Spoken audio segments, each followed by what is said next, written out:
Hello சொல்லுங்க aunty. ஆமாம் கிளம்பிட்டுருக்கோம். நான் இப்போ வந்துடுவோம் ஒரு காமநேரத்தில் வந்துடுவோம். எப்போ கிளம்புவோம்? இப்போ உங்கள் அம்மா வீட்டுக்கு தானே போகிற, அதுக்கே இந்த சிலுப்பிக்கிட்டு இருக்க. முழு கை சேலை பேகுன்னு. எப்பா எங்கள் அம்மா வீட்டுக்கு போகும்போது தான் இப்படி சிலிப்பிட்டு வரணும். புது புடவை நெக்லஸ் இதெல்லாம் புதுசாக வாங்கி கொடுத்துருக்கேன், இந்த வளையெல்லாம் வாங்கி கொடுத்துருக்கேன்னு போய் காட்ட வேணாமா? அப்போதான் மருமவன் பிள்ளை எப்படி வச்சிருக்காங்க அப்படின்னு உனக்கு தானே பெருமை. உலகத்துல இப்படி ஒரு மருமவன் கிடைக்க மாட்டாங்க அப்படின்னு உன்னைய பெருமை பீத்த வேண்டாமா? அதுக்காக தான் இப்படிதான் வரேன். வரக்கூடாதோ? உன்னை பெருமை பேசக்கூடாதோ? வேணும் வா வா வா. இந்த நிறைய தேவை வச்சிருக்கியோ. 2 weeks later. எப்பா கிளம்பலாம்.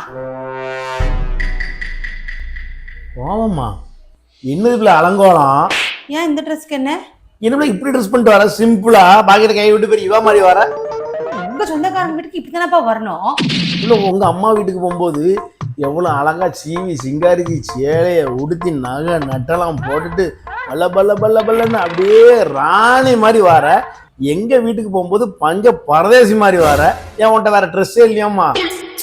எங்க வீட்டுக்கு நான் அப்படி சிலிப்பிட்டு வந்தோம்னா பெருமையா தான் பேசுவாங்க, மருமவன் பிள்ளைய பயங்கரமா வச்சிருக்காருன்னு. உங்க வீட்டு சொந்தக்காரங்க வீட்டுக்கு நான் வந்தேன்னு வையன் அப்படி பாத்தியா உங்க மொண்டாட்டிய எப்படி வாங்கி கொடுத்து போட்டுட்டு அலைதாவா? இந்த ஆடம்பரம் எதுக்கு? துணியும் போட்டிருக்கிறதும் போடுத ஹேண்ட்பேக்கும் எல்லாம் முழங்கால் வரைக்கும் ஹேண்ட்பேக் போடுதா அப்படின்னு எல்லாம் பேசுவாங்க. எதுக்கு இந்த தேவையில்லாத பேச்சு?